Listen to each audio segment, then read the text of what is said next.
Hey y'all, welcome back to my channel. As you can see by the title, you already know what today's story time is going to be about. So let's get right into it. So, a couple years ago when I first moved to Houston, I was not living in Pearland. I wasn't living on the southwest side, but I was hustling over there. I had met this dude through this website called Tagged. He DM'd me on there and was telling me, he thinks I'm really pretty. I could make a lot of money. He could have me making 1,000 a night.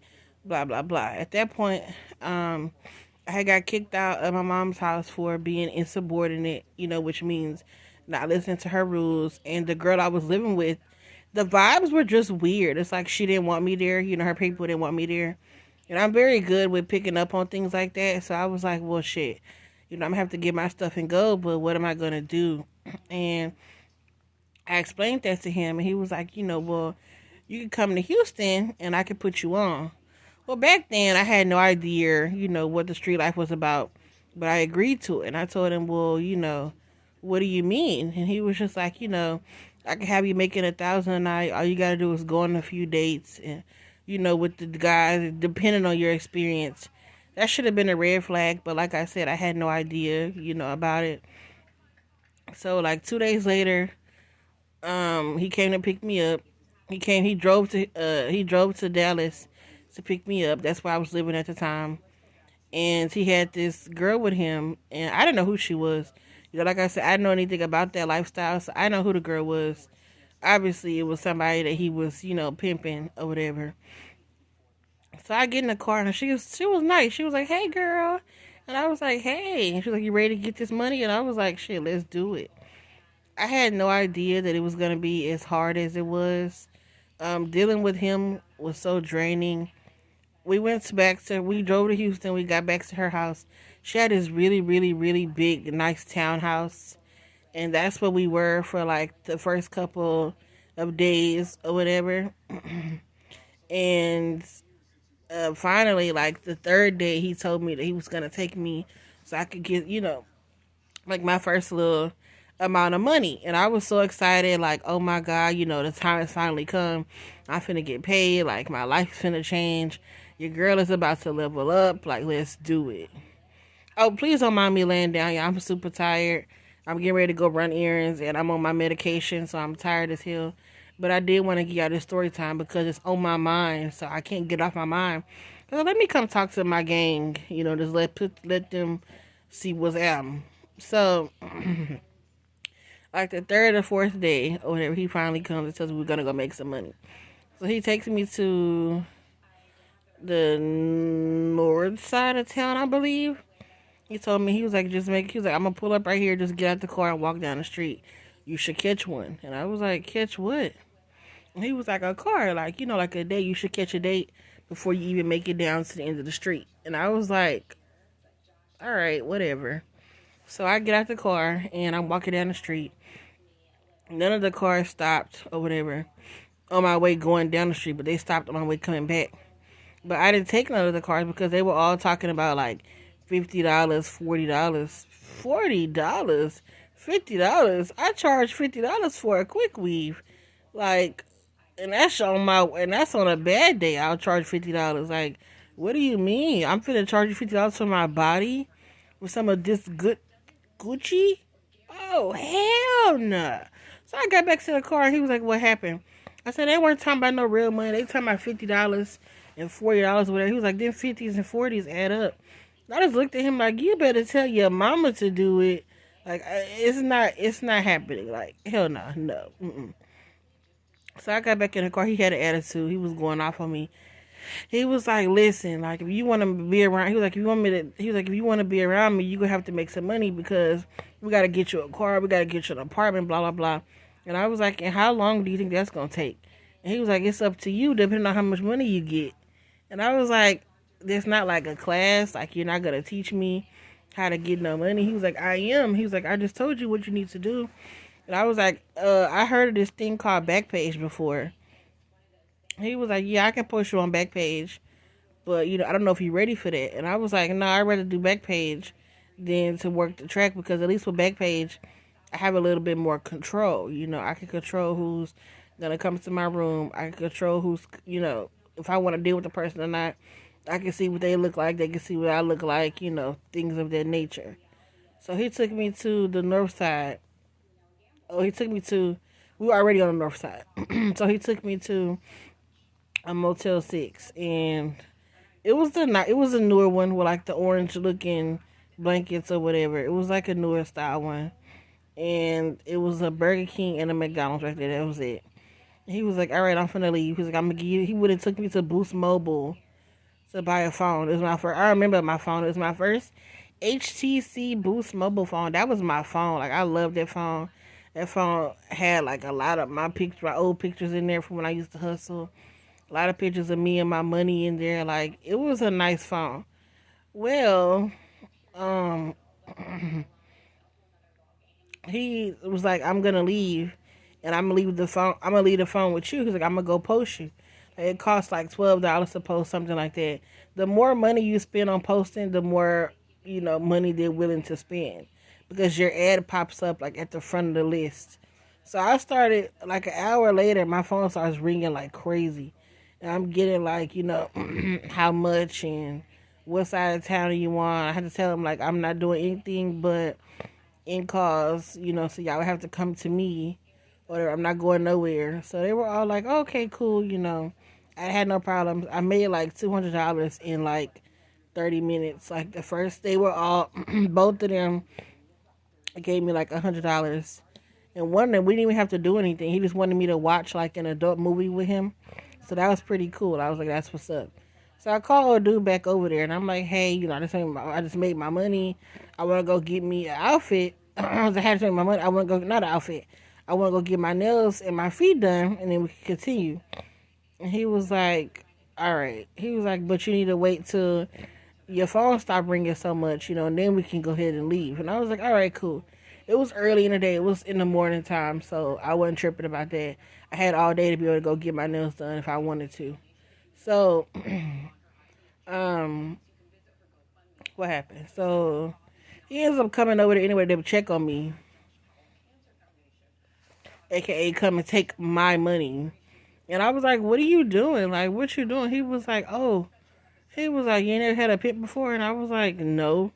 Fuck. And he was like, oh, baby, this is for me. He was like, this is our money. He was like, but I'm going to save it for you. He was like, I'm going to put it in this rubber band. And whenever you need something, you know what I'm saying, it's just going to be a matter of you letting me know and I can get it done for you. And I was like, what?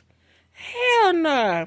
So I'm putting my life in jeopardy, my body in jeopardy, only so you can come and take my money, like, and then turn around and tell me that whenever I need something, you'll just make sure I got it. So basically, what you're telling me is you're taking the money that I'm giving you and you're spending it back on me. And he said no, which I knew that was some bullshit because he had this look on his face like, how does she know? Like, boy, I'm not. I might have been stupid, but I'm not. I might be a fool. I might have been a fool back then, but I wasn't a damn fool. Like, a lot of stuff that he would tell me, I knew better, but like I would just go with it. You know what I'm saying? Because I didn't want no problems or whatever. And plus, I wanted to make the money, and if he was gonna help me do it, then I felt like I needed him. So I thought. So one day we in the room and we get to arguing. This nigga started choking me, y'all, like for no reason. He was like, I'm tired of your attitude. He was like, you always got an attitude. You always complaining. Blah, blah, blah. He was like, you making the money. I don't see what the problem is. I was like, yeah, like you said, I'm making the money. You're not doing shit. But coming over here taking it from me. And then you complaining like I'm not enough or something. Like, what is the problem, dude? He was like, well, that's kind of my job to make sure that you're giving it your all. And I was like, I am giving it my all. You know what I'm saying? I just made damn near a band. Like, what are you talking about? Like, and it was so easy. It didn't take me all day to make the band because of the prices I told you to put on there. And he was like, oh, those prices are too low. He was like, I'll put your prices up there. No, you didn't. Because if you did, they would have been paying me a certain amount. They were paying me the amount that I asked you to put on there. So you're lying. He didn't like that I was checking him, so he got in my face. He was like, I will beat you up and ain't nobody gonna help you. And I was like, well, you do what you gotta do because, you know what I'm saying, I'm tired of this shit. So before I could even finish my sentence, He grabbed me by my neck again and he started hitting me. And I was like, oh, here we go again, like with this bullshit. When I got kidnapped a while back. So I started hitting him back, like, don't fucking touch me. First of all, I did not like him. He was not my type. His name is Coffee. I don't care. I'm gonna put his name out there. I don't care. Anybody watching this video from Houston, and you ever heard this dude named Coffee on the internet, that's him. He's real dark skinned. He looks old. He looks like Kermit the Frog in the face. Not even gonna sit here and try to cap. He looks like Kermit the Frog in the face. He's only like 5'7". He ain't working with nothing, if you know what I mean. It's advertised. It don't feel like nothing. Cause when me and him did it, it was trash, and I was just like, ew. And he's making all this noise, like he's like, "Oh, you just feel so good." And I'm just sitting there like, "Oh, you just feel so wook." Like, get out of here. But yeah. So one night we were in the room and we had been arguing because he was just always getting on my nerves. Like he always had his hands out. Like he couldn't breathe unless I was giving him money or unless I was paying for something. It didn't take me long to get tired of that because, like I said, this is my body. I'm putting my life in jeopardy. I'm putting my life in danger. And you think you just gonna come and take it from me? You got me fucked up. So one night we're in the room, we're arguing, we're going at it. And I tell him, like, listen, you're not gonna keep taking my money. Like, if you don't like it, then you can get out. And he was like, excuse me? And I was like, you heard what I said. And he was like, you want a nigga to drag you down the stairs, huh? I was like, you know what? Matter of fact, the next time you put your hands on me, I'm calling the laws on you. And I don't even play with cops. Like, I believe in Boosie when he said, without that badge, you a bitch and a half. I believe that. I stand by that. That's my song. I play it every day. I'm getting ready to play it when this video is over. I wish I could play it right now, but I don't know how to do the whole edit thing to add it in there. I'm gonna learn. Y'all just bear with me. But yeah, so he was like, you want me to drag you down the stairs? I told him, next time you put your hands on, I'm gonna call the laws and I'm gonna beat your ass. Like, you skinny as hell. I wasn't fat back then. I was probably like 140 pounds soaking wet. But I had a big old booty and, I'm heavy handed. I can throw a punch if I need to. Like, don't get it twisted. I don't fight, but I will. My daddy used to be a whole boxer. Excuse me, I had to burp. I'm sorry, y'all. One more. My bad.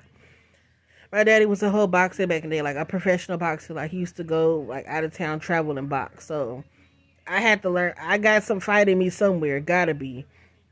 Even though I'm real prissy, I don't fight. Like, I've had a couple of fights and, I held my own. Did pretty good. Yeah, so he was like, I told him, that's when you put your hands on me, I'm gonna call the police. And he was like, what they gonna do? He was like, by the time they figure out I'm pimping your dumb ass, they gonna leave you hanging like they left all the other girls. And I was like, you wanna try it? So he walked up to me, he pushed me and I fell. So I grabbed my phone, he grabs my phone, opens the door and throws it over the balcony. And I was like, really, bitch? Really, bitch? Like, you're a bitch? Like, all you want to do is talk down to me, make me feel like I'm not worth it. Like, where's your mama at? Like, did your daddy must have treated your mama like that? Because why do you have it out for me so bad? Like, why do you have it out for women so bad? Like, what is your problem? Like, I'm going off for him because at this point, I'm just irritated. Like, I could not believe his behavior. He was like, bitch, bring my mama up again. I was like, he was like, bring my mama up again. And I was like, fuck you and your mama. Like, she didn't teach you nothing. Obviously, you don't know how to be a man. You want to put your hands on people when you don't get your way. I was like, that's female shit. Like, grow up. So he starts choking me again. Now we're in the room fighting. Like, now all you hear is bloop, bloop, bloop, bloop, bloop. Because I'm hitting his ass back. I'm giving him a run for his money. So he was like, you know what? I got something for you. He was like, get your shit and get out. And I was like, you get the fuck out. I was like, this is my room, nigga. My name is on the room. The police come, guess who they gonna tell to leave? Not me. My name is on the room. I was like, and I'm telling you right now, if they pull up, you're going to jail. I'm gonna make sure you do. So he was just like, all right, I'm gonna leave. He's like, but if I catch you, just know it's over with. He's like, I'm gonna have 10 girls come over here and jump on you. Da-da-da. I was like, I'm finna switch room as soon as you leave. I was like, if anybody run up on me, they gonna die. And if anybody runs up on me, I'm gonna know you did it. And when I see you again, it's over and done with. Like, please believe it. Because I know how to make money now. I know what I'm doing now. It only took me like a couple weeks. It didn't even take me a month to catch on. Like, it wasn't even that long for me to catch on to what he was, catch on to how to post my own self, how to walk the track, and be safe at the same time. So I'm going to buy me a Thule, you know what I'm saying, a couple of pieces, different pieces. And anybody run up on me, they go get their issue. And I'm going to know it was you that sent them, and you going to get yours for sure. So that was that. He left the room or whatever. I went to the Blade that night for like the second time. But I went to the real Blade. I went to, if y'all know, it's called Bissonnet. I went over there and I made like $600 in less than a couple hours because I was charging 100 for each person. Like I wasn't playing that. So you gonna pay how you weigh, you gonna get the fuck on. That's just how it was. So I never saw him again. He kept messaging me like on social media and was like, when you coming back and blah blah blah. He was like, I miss you, I'm sorry. I'm not gonna put my hands on you. No, I wasn't trying to hear it. Ladies, if you're out there in the world and you're making money, you have a dude taking your money from you, he does not care about you. All he wants you to do is make the money. Put him to the test. Tell him you didn't make no money and see how he react. He's putting his hands on you. He does not care about you. Him putting his hands on you is to intimidate you, to make you feel like you have to do something for him. You have to do it for him or else. His job is to make you feel like nobody can save you, which is definitely not true. All you got to do is tell him you want out. Either he got a choice. Either he going to let you go or he going to go to jail because I'm pretty sure you're going to call the police. And the police is not going to go for that. You know what I'm saying? Some of them might let you get away with it. I have a story about that too. About me telling a cop that the dude was pimping me and they were just like, oh, okay, well, y'all handle y'all business then. And I'm just like, oh my God, like this dude is finna beat the fuck out of me when y'all leave. What you mean handle your business? I've only had a pimp twice, but this is my first one, and it was, both of them were kind of like into the whole, putting their hands on me to scare me type of thing. But I've never been like physically, like dramatically beat up or nothing. It's kind of did like a 1-2, like a scuffle, like a grab me by my hair or choke me or something like that. Other than that, I've never had to like physically fight one of a dude, unless it was like a trick on the street or something that wanted to try me. Yeah, we finna get him up. And I got some story times about that too. Getting my purse snatched and getting, tricks not paying or giving me counterfeit. Things like that. I have story times about that, so y'all stay tuned. But as far as him, he would just kept messaging me on social media, asking me when am I coming back. But like I was saying, if y'all have a dude out there taking from you, he does not care about you. Do not let him in. Do not let him persuade you that he does care. He does not. A lot of times, the money that he's showing off on the internet to get your attention is not his. It's the girl's money, and he's doing it while she's not around. Or more than likely, she's letting him because she's stupid. I don't know, but if you're out there and you're doing, sex work, number one, you don't need to do it. You are beautiful. That is not God's work. That is the devil's work. God is going to deal with you for doing that. It's all kinds of diseases. I've never had one, thank God. You can go. I've been back and forth to jail. Since I was like 18, since I turned like 18. I went back and forth to jail like my whole 18-year-old, my whole life, my whole time being 18, I was back and forth to jail. 18 and 19. Once I went to the penitentiary at 19, I let the streets go because I realized, okay, I don't want to ruin my life behind a few dollars. And that's exactly what I'm going to call it, a few dollars. Yeah, I might have touched $1 million before, doing that, but still, it's not worth it. Having a pimp is not cute. You're not getting anything out of it. He's not giving you any money. He's using the money you're giving him to spend back on you, which means you're not even making nothing. You're not profiting. You're not saving. It's one big mess. Don't do it. But that was all for this story time. I hope y'all enjoyed it, even though it's kind of quick. But until next time, I'm out.